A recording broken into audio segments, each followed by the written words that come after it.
Estamos aqui mais uma vez para um estudo bíblico. Dessa vez, hoje, dia 4 de abril de 2024, nós vamos dar início ao estudo bíblico de Atos dos Apóstolos. Amém. Graças ao Senhor. Amém. Eu queria até deixar alguma instrução para quem nos acompanha no YouTube, que pelo YouTube você pode acelerar também quando for ver o vídeo. Você tem a opção de acelerar 1.25, 1.5, 1.75, ou seja, o que é falado em 1 hora você pode ver em meia hora, até, ou até mais. Então, nós queremos dar essas dicas e também agora está sendo colocado lá os versículos que nós vamos citar aqui, vão ser colocados na descrição no canal do YouTube. Tá certo? Mas antes de mais nada, nós vamos fazer uma oração para que o Senhor nos abençoe. Senhor, nós te agradecemos, te louvamos. Senhor, nós queremos declarar que dependemos de ti. Precisamos da tua bênção, Senhor, da tua condução. Venha nos encabeçar nesse estudo. Venha abrir a sua palavra para nós. E agora esse livro de Atos dos Apóstolos. Senhor, revela para nós aquilo que está no teu coração. Senhor, aquilo que o Espírito Santo quer trazer para nós, mediante esta palavra. Senhor, nós dependemos de ti. Venha nos conduzir. Venha nos mostrar, Senhor. Queremos abrir nosso coração e pedimos a Ti que o Senhor nos dê um espírito de sabedoria e de revelação. Ilumina os olhos do nosso coração. Amém, Senhor Jesus. Esteja conosco. Amém. Então, vamos iniciar nosso estudo bíblico de Atos dos Apóstolos. Senhor Jesus. Bom, eu pedi para lerem o capítulo 1 de Atos, é isso? Eu pedi? Quem leu? Bom, vamos ver se a gente vai entrar em Atos capítulo 1 hoje. Vamos lá, abram em capítulo 1 de Atos. É o começo do livro de Atos, tá certo? Nós vamos ver uma coisa bastante importante agora. Todos têm aberto aí a Bíblia em Atos, capítulo 1? Sim. O que está escrito em primeiro lugar aí? O título do livro. Atos dos Apóstolos. O título do livro. Qual que é o título então? Atos dos Apóstolos. Começamos por aí. Atos dos Apóstolos. Muitas vezes nós só falamos Atos, mas o nome completo do livro é Atos dos Apóstolos. Quem escreveu esse livro é o mesmo autor que escreveu o Evangelho de Lucas. Atos dos Apóstolos é uma sequência do Evangelho de Lucas. O Evangelho de Lucas foi escrito por quem? O livro Atos dos Apóstolos foi escrito por quem? Por Lucas. E quem é Lucas? Lucas era um médico. Ele tinha como profissão a medicina, ele era médico e ele era alguém que seguiu o Senhor, andou com Paulo, tá certo? Então, em alguns momentos do livro de Atos dos Apóstolos, o próprio Lucas é um dos atores, um dos personagens dentro do livro. Ele se inclui em algumas jornadas com Paulo, ele está incluído, ele faz parte da equipe que está com Paulo ali, os cooperadores que estão com Paulo. E ele foi bastante fiel a Paulo, esteve acompanhando Paulo por muitas jornadas e por muito tempo, até mesmo quando Paulo foi aprisionado. Tá certo? Vamos ver para quem ele escreve esses livros, tanto o livro de Lucas como o livro de Atos. Mas antes disso, eu queria confirmar essa informação que está em Colossenses capítulo 4, versículo 14.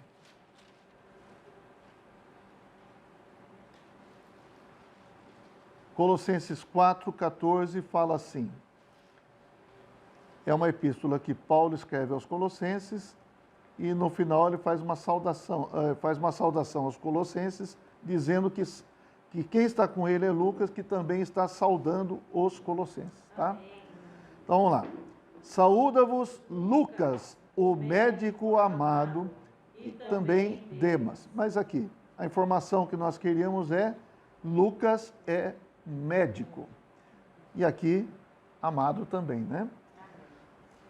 Ele é médico e tem uma outra particularidade de Lucas que outros escritores do Novo Testamento, nenhum deles tem. Qual seria? Qual seria? É médico, é o único médico, mas não só isso. Ele é o único gentil. Ele era um gentil.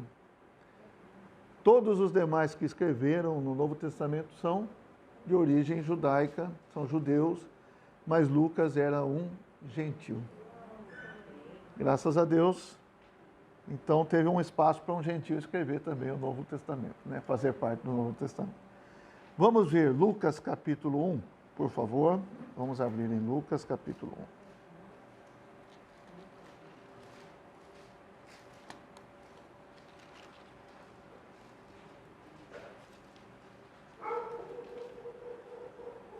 Já vou deixar a informação de que o livro de Atos foi escrito no ano 67 a 68, ou 67 ou 68 depois de Cristo, tá? Então, nessa época, já havia acontecido o martírio de Paulo, de Pedro, né, nesse período aqui. Mas vamos lá. Lucas, capítulo 1, versículo 3, diz o seguinte. Eu vou ler desde o 1, versículo 1. Visto que muitos houve que empreenderam uma narração coordenada dos fatos que entre nós se realizaram, conforme nos transmitiram os que desde o princípio foram deles testemunhas oculares e ministros da palavra. Igualmente a mim me pareceu bem, depois de acurada investigação de tudo, desde sua origem, dar-te por escrito, excelentíssimo Teófilo, uma exposição em ordem, para que tenhas plena certeza das verdades em que foste instruído. Então, Lucas, está dizendo aqui que ele fez um apanhado, ele ouviu as testemunhas para escrever o livro de Lucas. Ele não é um dos 12 apóstolos. Na verdade, dos 4 evangelhos, Mateus e João é que eram apóstolos, faziam parte dos 12 apóstolos, e Marcos e Lucas não eram apóstolos. Mas Marcos deve ter recebido todos os relatos de Pedro, quando escreveu o seu evangelho. E o Lucas está falando aqui que ele fez um trabalho de pesquisa para escrever. Ele tinha encargo, ele tinha um sentimento forte de dar por escrito esse relato, que passou a ser esse livro todo, para uma pessoa chamada Teófilo.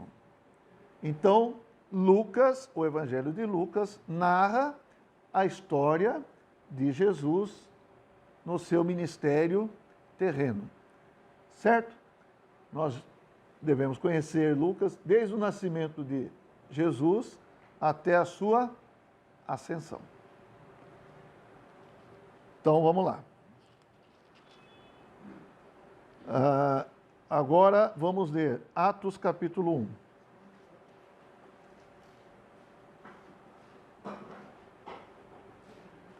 Atos 1, 1. Diz o quê? Escrevi o primeiro livro, ó Teófilo, relatando todas as coisas que Jesus começou a fazer e a ensinar. Então, esse primeiro livro é o livro de Lucas, o Evangelho de Lucas. Até o dia em que, depois de haver dado mandamentos por intermédio do Espírito Santo aos apóstolos que escolhera, foi elevado às alturas. E aí ele começa o livro.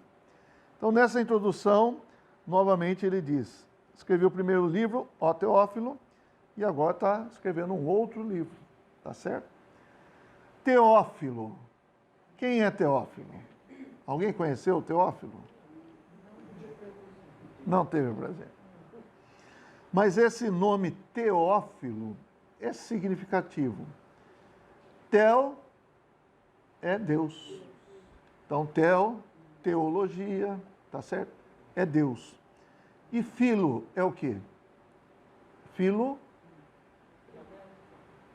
Filadélfia tem filo. Amor, Filadélfia. Filadélfia, adelphos, filo, amor entre os irmãos. Filo é amor. Então, aquele que ama a Deus. Aquele que é amigo de Deus. Então, esse é o Teófilo. E o Lucas quis escrever para esse Teófilo, porque ele é alguém que amava a Deus.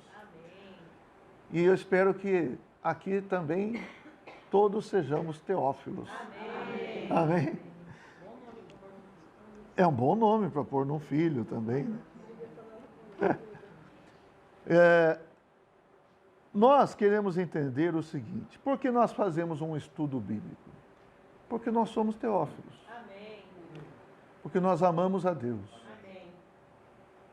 Se você ama a Deus, se nós amamos a Deus, nós devemos amar a palavra de Deus. Nós devemos nos relacionar com a palavra de Deus. Eu quero dizer o seguinte: nós devemos ter contato com a palavra de Deus todos os dias. Todos os dias. Até falei hoje a respeito da vantagem que tem de ler a Bíblia. Quem lê a Bíblia pelo menos 4 vezes por semana começa a ter certas mudanças nos seus hábitos, na sua vida, etc. E tal. Quanto mais você lê, mais mudanças você vai ter simplesmente por ler a Bíblia. Isso é uma estatística científica feita por quem? Americanos, né? Americano que gosta de fazer estatística de tudo, né? Não é verdade? Então, mas feita por americanos que detectaram. Quem lê a Bíblia 2 vezes por semana, não acontece muita coisa, não acontece quase nada. Mas quem começa a ler a Bíblia de 4 vezes para mais numa semana, muitas coisas começam a mudar na sua vida. Então nós somos Teófilos. Nós amamos a Deus e quem ama a Deus ama a sua palavra. Então nós amamos a palavra de Deus. Como eu disse, Lucas, ele participou de várias ações no livro de Atos. Lucas escreveu, então, o Evangelho, como nós lemos. O Evangelho narra o quê? As ações de Jesus. E agora Atos narra o quê? As ações dos apóstolos. Os Atos dos apóstolos.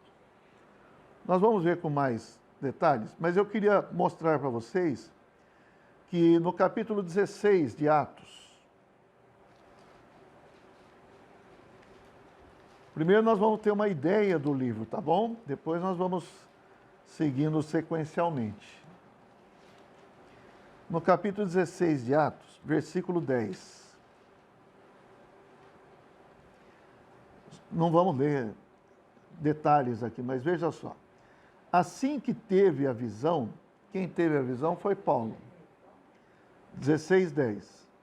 Imediatamente procuramos partir para aquele destino, concluindo que Deus nos havia chamado para lhes anunciar o Evangelho.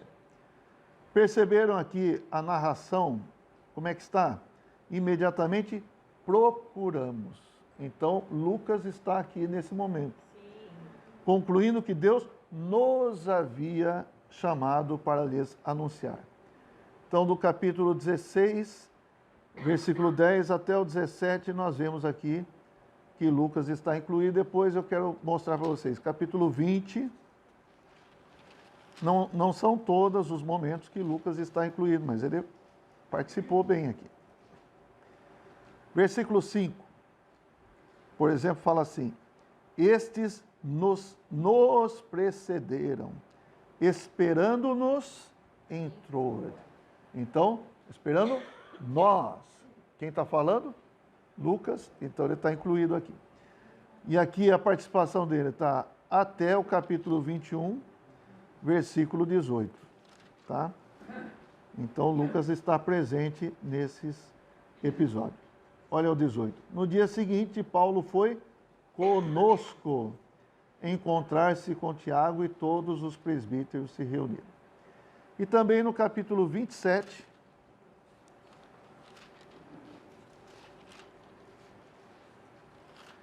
versículo 1, fala assim: quando foi decidido que navegássemos quem? Nós, né? Então ele está incluído para a Itália, tal, até o 28:15. Capítulo 28, versículo 15. Tendo ali os irmãos ouvido notícias nossas, vieram ao nosso encontro até a praça de Ápio e as 3 vendas, tal. Então, Lucas, ele participou de alguns eventos aqui do livro de Atos. Não participou dos eventos do livro de Lucas, mas de Atos ele participou. Amém? Já falei sobre Teófilo, e nós também somos teófilos. Então, nosso estudo não é só uma questão de conhecer, tá certo? Mas é uma questão de amar a Deus e a sua palavra. Conhecer mais ao Senhor, conhecer mais a vontade de Deus. Queria falar, eu sempre gosto de falar da composição do Novo Testamento. Alguns já ouviram, vão ouvir de novo. Pode ser ou não? Então vamos lá. Como que o Novo Testamento é composto? Nós temos 27 livros no Novo Testamento. Os 4 primeiros livros são evangelhos. Então a primeira seção do Novo Testamento são os evangelhos. Quais são? Mateus, Marcos, Lucas e João. Mateus, Marcos, Lucas e João. E Mateus, Marcos, Lucas e João, eles apresentam aspectos da pessoa de Jesus. Então, na sua narrativa, a narrativa de cada um está apresentando ali aspectos da pessoa de Jesus. No livro de Mateus, que aspecto é apresentado para nós? Nós vemos ali uma palavra peculiar, reino dos céus. Nenhum outro livro usa esse termo, mas Mateus usa esse termo, reino dos céus. E o Senhor é apresentado como Rei do reino dos céus em Mateus. No Evangelho de Marcos, como é que o Senhor é apresentado? Como um servo. Ele é um servo. E muitas vezes a palavra imediatamente está ali no livro de Marcos, que um servo tem que obedecer imediatamente. Não é que nem os filhos da gente. Já vou. Não é verdade? Espera aí. Calma aí, né? Mas o Senhor imediatamente obedecia ao Pai. E o livro de Lucas traz a narrativa apresentando Jesus como um homem perfeito, o único homem perfeito que andou nessa terra. Não somos nós, né? Não somos. Não é nenhum de nós. Mas o único homem perfeito que andou nessa terra, Jesus. E no livro de João, no Evangelho de João, nós vemos a narrativa apresentando Jesus como Filho de Deus ou como o próprio Deus. No livro de João, no Evangelho de João, Jesus usa muito o termo eu sou. como nenhum outro livro está lá. Eu sou a luz do mundo, eu sou a ressurreição e a vida, eu sou o pão da vida, eu sou o caminho, a verdade e a vida, eu sou a porta das ovelhas, eu sou o bom pastor, eu sou. Vocês sabem, os judeus, eles não usam esse termo, porque eu sou corresponde a Jeová. Sabiam disso? Então eles evitam falar eu sou, porque eu sou é o nome de Deus.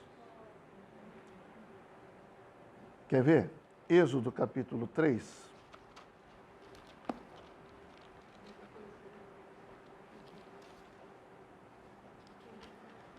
Eu não sei se vocês percebem se vocês pegarem algum escrito ou uma fala de judeus, eles não usam Deus. Eles usam, por escrito apóstrofe, né? Não sei se é só S no fim, ou o S. Então eles não, porque eles têm assim, não tomar o nome de Deus em vão. Então eles pegam isso de uma maneira bem literal, então eles não usam isso. Mas aqui no capítulo 3,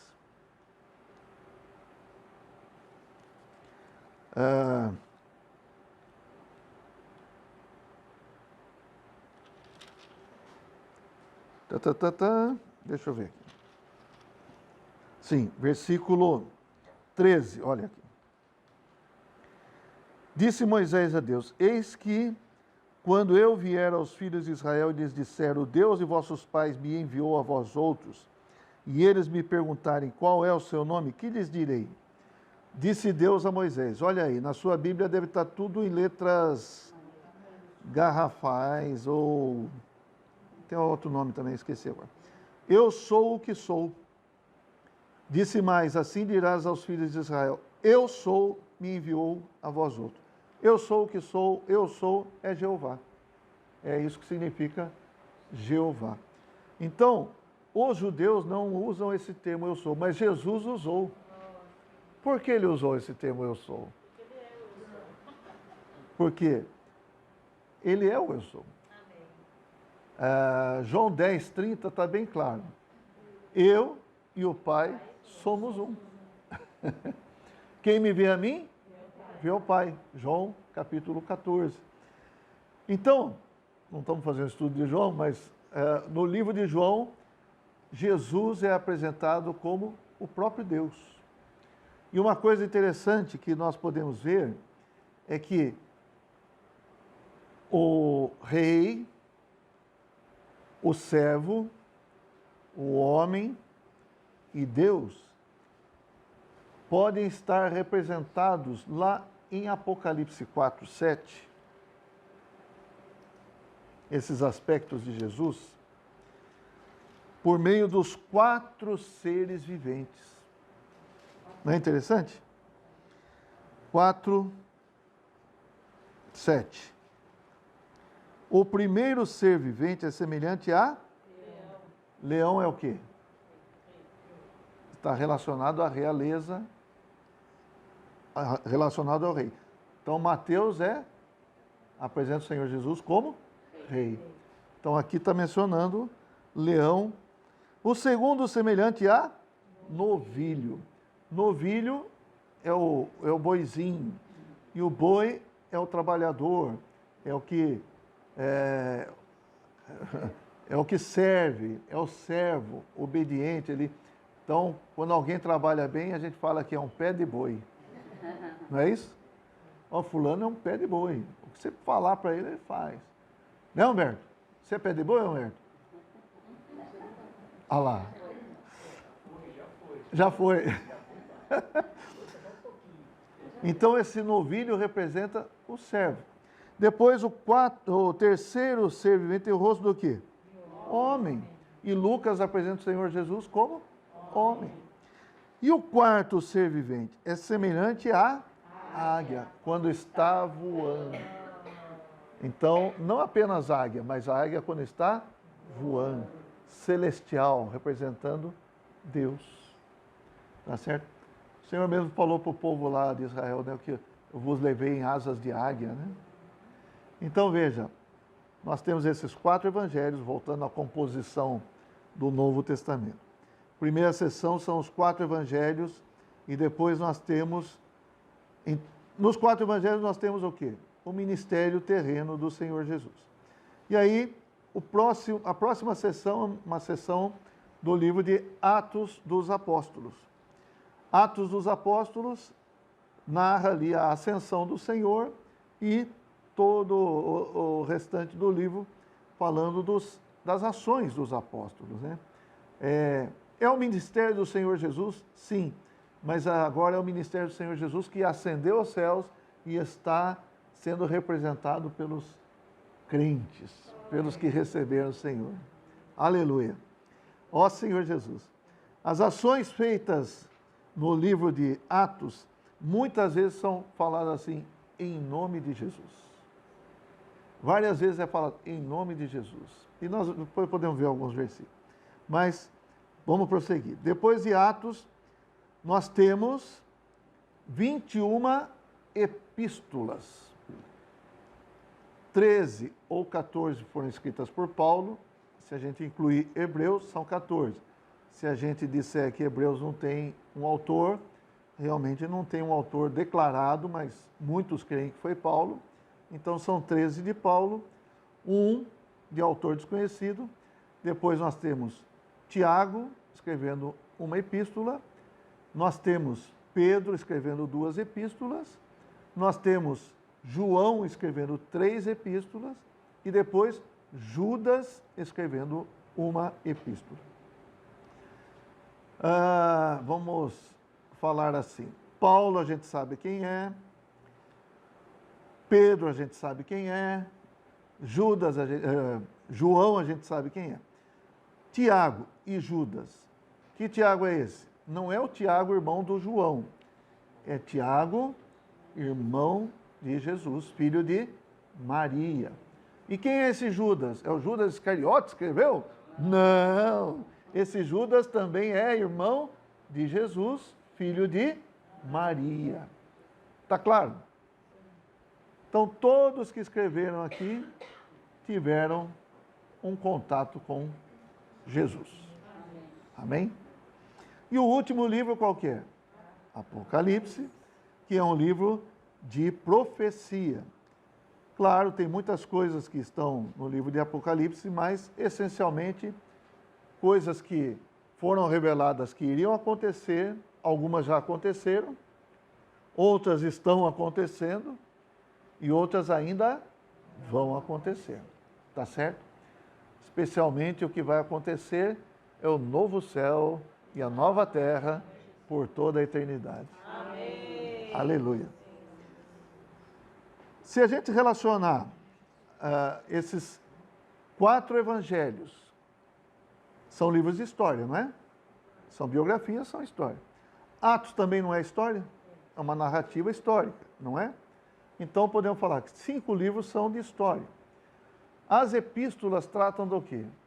Aí já é a experiência das igrejas, tem epístolas para pessoas individualmente, também, então se trata de experiência. E o livro de Apocalipse que trata-se de profecia. Então, qual que é a estrutura do Novo Testamento? História, experiência e profecia.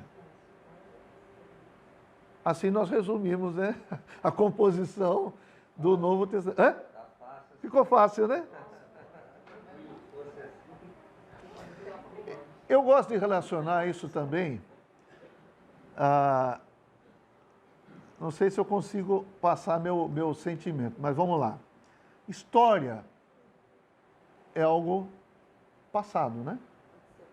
A experiência podemos relacionar com o presente. E a profecia? Futuro. Então veja, eu creio assim, a história está aí para nos posicionarmos diante de tudo que está escrito. Certo? Qual é a nossa posição? Diante da nossa posição, hoje nós vamos ter uma experiência. Nós vamos ter um viver. E conforme esse viver, vai ser o nosso futuro. Amém? Então, é o que eu sinto com relação a essa estrutura que o Senhor deixou para nós no Novo Testamento. E também, só para informar, a estrutura do Antigo Testamento é igual. Qualquer dia a gente fala. Não, por quê? Tá. O Pentateuco são histórias também, não? Pentateuco, 5 livros. Depois vem livros bem históricos mesmo. Depois entram os livros de poesia. Jó, Salmos, Provérbios, Eclesiásticos, Cântico dos Cânticos, tá certo?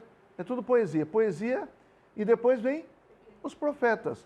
Profetas maiores e profetas menores. Então tem lá, começo a história, as poesias nos apresentam aqui. O que a gente sempre fala com relação ao livro de Salmos?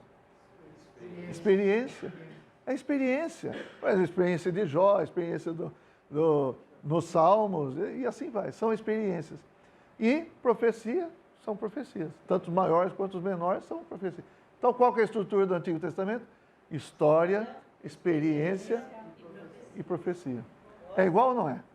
É igual. Então está resumido também o Antigo Testamento.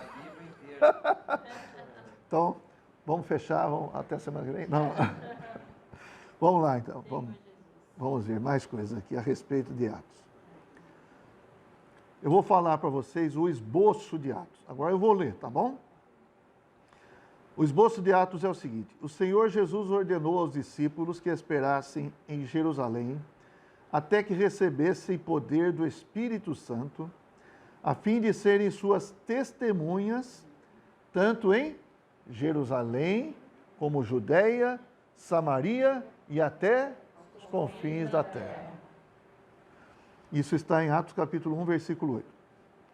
Eles oraram em unanimidade e foram enchidos com o Espírito Santo no dia de Pentecostes. Isso está no capítulo 2. Eles tornaram-se testemunhas do Cristo que ressuscitou e ascendeu, testemunhas tanto para os judeus como para os gentios. Então, os judeus a gente vê no capítulo 2, a porta sendo aberta para os judeus, e no capítulo 10 de Atos, a porta sendo aberta para os gentios. Graças a Deus. Então, eles testemunharam em Jerusalém, por toda a Judéia, Samaria, Ásia Menor, Macedônia, Europa e Roma.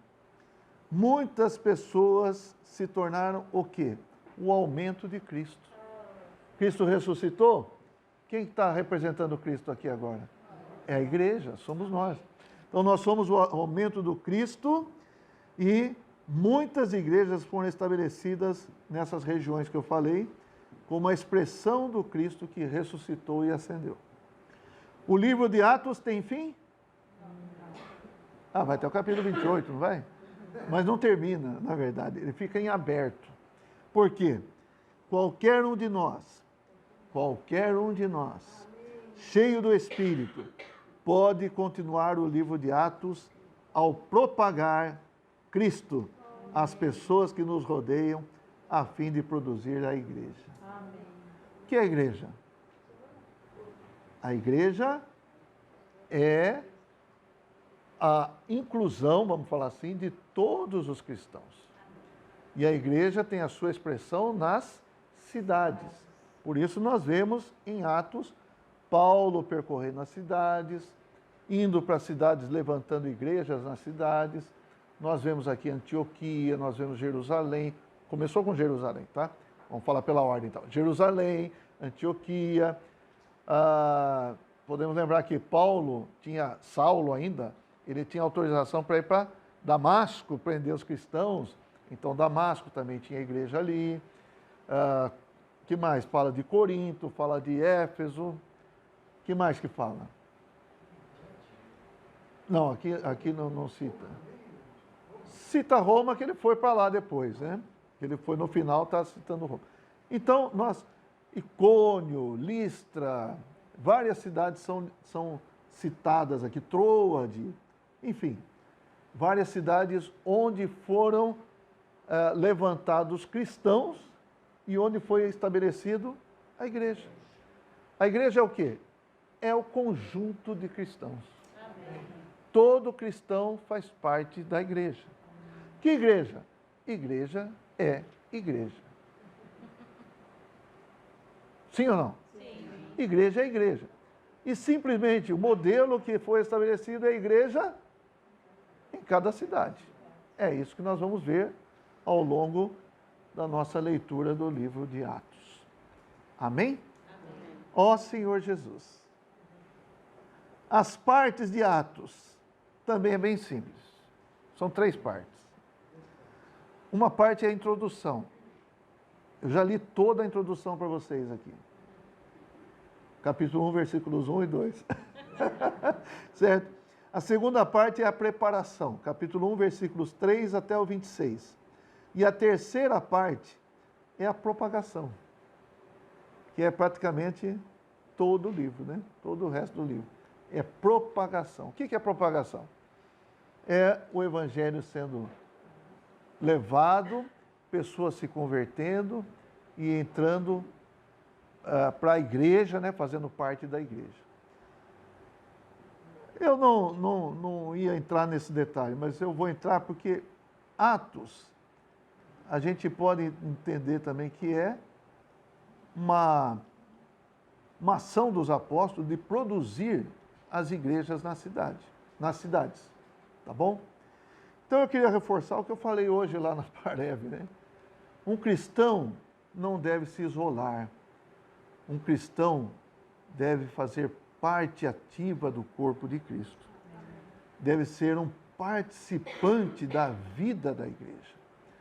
A igreja produz um viver. Se nós fazemos parte da igreja, nós não podemos ficar isolado dentro de casa, lá estudando a Bíblia sozinho, tal, e eu oro ao meu Deus e não sei o que. Não, nós temos que ter contato com os irmãos. Amém. Então, o que nós estamos fazendo aqui nessa noite, e também dando a oportunidade para os que não puderam vir através do canal do YouTube, é participar. Amém. Quando nós nos reunimos, nós devemos orar pelas reuniões. Eu posso falar que muitos aqui oraram para nós estarmos aqui, certo?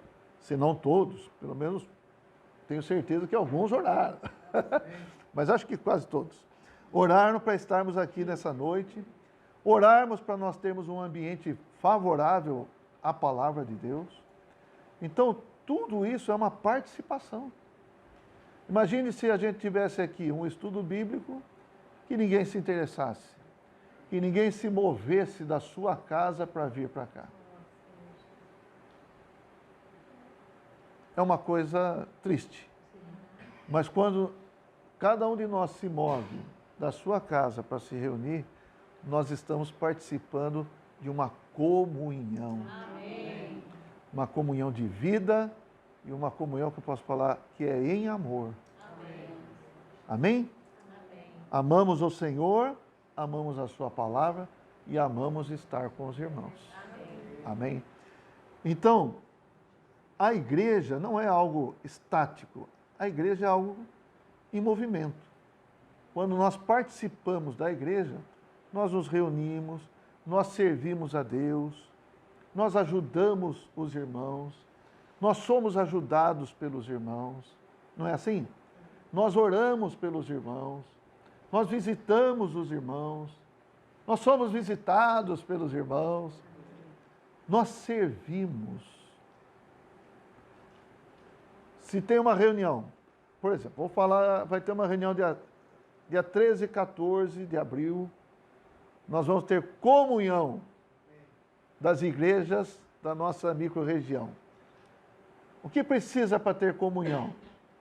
Vai precisar arrumar cadeira, vai precisar som, vai precisar tocar música, vai precisar cantar, vai precisar recepcionar, cuidar do estacionamento, fazer comida, cuidar das crianças, hospedagem, vai ter um serviço de inscrição para para a coisa ser organizada.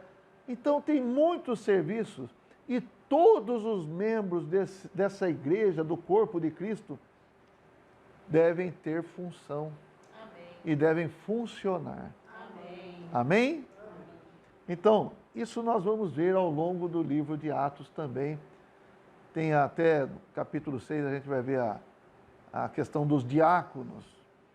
Diácono significa o quê? Um servo, alguém que serve, tá bom? Alguém que está no serviço. E aí todos nós podemos ser diáconos, tá bom? Diáconos e diaconisas. Esse tem feminino. O que não tem feminino é presbítero, tá? Presbítero não tem feminino.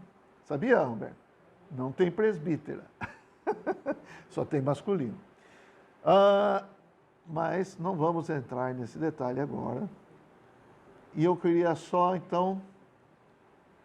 Amém? Já entendemos tudo a respeito do livro de Atos? Já podemos soltar o rojão dele? Não. Então, irmãos, nós não vamos entrar na leitura do livro de Atos propriamente dita, dos versículos.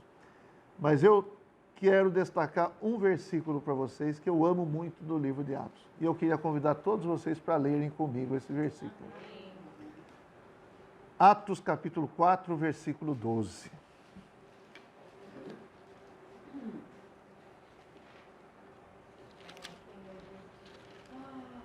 Senhor Jesus. Amém. O que é muito significativo nesse trecho, e culmina, vamos falar assim, com esse versículo, é que João e Pedro, ou Pedro e João, eles fizeram a cura de um coxo. Mas eles fizeram, foi no nome do Senhor Jesus. E as pessoas estavam admiradas com eles e querendo engrandecer o nome deles e etc e tal, entenderam? Mas o Pedro respondeu, eu vou ler versículo 8, 4:8. Então Pedro, cheio do Espírito Santo, lhes disse: autoridades do povo e anciãos, visto que hoje somos interrogados a propósito do benefício feito a um homem enfermo e do modo por que foi curado, tomai conhecimento, vós todos e todo o povo de Israel, de que, em nome de Jesus Cristo, o Nazareno, a quem vós crucificastes e a quem Deus ressuscitou dentre os mortos, sim, em seu nome é que este está curado perante vós. Este Jesus é pedra rejeitada por vós, os construtores, a qual se tornou a pedra angular. Então veja o cuidado de Pedro em dar crédito a quem realmente tem crédito. Amém. Ele podia se exaltar, certo? Como alguns ainda hoje fazem. Mas ele não se exaltou. Ele falou, esse foi curado em nome de Jesus Cristo. Amém. E aí vamos lá. Versículo 12, agora eu quero ler junto com vocês. E não há salvação em nenhum outro, porque abaixo do céu não existe nenhum outro nome dado entre os homens, pelo qual importa que sejamos salvos. Ó Senhor Jesus. Amém? Amém. Qual é o nome que foi dado entre os homens? Jesus. Jesus. Amém. Esse nome é um presente para nós. Amém. Amém. Deus deu um grande presente. Vários presentes. Deu a Bíblia, deu o Espírito Santo e deu o nome de Jesus. Amém. Aleluia. No começo, aqui, Paulo, por exemplo, ele foi para Damasco para perseguir quem? aqueles que invocavam o nome do Senhor Jesus. Como ele iria identificar os cristãos que estavam em Damasco? Porque os cristãos, logo no começo, eles praticavam invocar o nome do Senhor Jesus. Então, que essa também seja a nossa prática. Porque realmente, nós não somos salvos em nenhum outro nome. O único nome que nos salva é o nome do Senhor Jesus. E é o que Pedro diz logo no começo aqui, no capítulo 2, versículo 21, ele fala o seguinte, ele cita Joel, o profeta do Antigo Testamento, e diz, e acontecerá que todo aquele que invocar o nome do Senhor será salvo. Como é que ele falou? Acontecerá que todo aquele que invocar o nome do Senhor será salvo. A que Senhor está se referindo? Versículo 36. Esteja absolutamente certa, pois, toda a casa de Israel, de que a este Jesus, que vós crucificastes, Deus o fez Senhor e Cristo. Quem é o Senhor? Jesus é o Senhor. Como nós podemos ser salvos? Invocando o nome do Senhor Jesus. Ó Senhor Jesus. Vamos invocar junto? Ó Senhor Jesus. Amém. Aleluia. Esse é o nome. E os atos dos apóstolos são feitos no nome do Senhor. O que significa fazer algo no nome do Senhor? É ser um representante. O Senhor usa aqui muito a palavra testemunhas. Eles eram testemunhas de Jesus. Quando os apóstolos foram fazer a cura daquele que tinha a esquizofrenia lá, todo moço lá, eles não conseguiram fazer a salvação dele. Depois o apóstolo veio, ele fez em nome de Jesus, por isso que ele conseguiu, e que os outros não conseguiram. Acho que você está falando lá dos evangelhos, né? Sim. Tá. Nos evangelhos, ainda eles não tinham o Espírito Santo habitando neles. Lembra? Então eles tinham ainda alguma dificuldade. Claro, não é só ter o Espírito Santo dentro de nós, mas nós temos que ter o Espírito Santo atuando por meio de nós. Tá certo? Então aqui, eles avançaram na experiência. E é por isso que o livro de Atos não termina, que essa experiência está avançando até hoje em cada um de nós também. Tá certo? Então, o próprio Pedro teve um avanço enorme na sua experiência com Jesus. Tá certo? Então, eles agora têm aquilo que o Senhor falou no final de Mateus 28. Lembra que nós lemos? Toda autoridade me foi dada. Ide, portanto, fazei discípulos. Então, quando eles estão nessa autoridade, eles conseguem fazer muitas coisas, em nome do Senhor Jesus. Amém. Aqui em Atos também a gente vai ver que tem uns camaradas aí que não tinham relação com Jesus, mas queriam usar o nome de Jesus para expulsar demônio. No fim, eles tomaram um couro. Né? Por quê? Os demônios falaram assim, Paulo nós conhecemos, mas vocês nem sei quem vocês são. E o endemoniado avançou neles e bateu neles lá. Então não é só usar o nome do Senhor, é ter a realidade do nome do Senhor. Amém? Amém? Então por hoje é o início. Por um lado, a ascensão do Senhor Jesus parece que foi um fim. Mas por outro lado, ela deu o início. Amém. E é esse início que nós vamos ver por meio do livro de Atos. Amém. Amém, irmãos? Amém. Ó Senhor Jesus. Aleluia.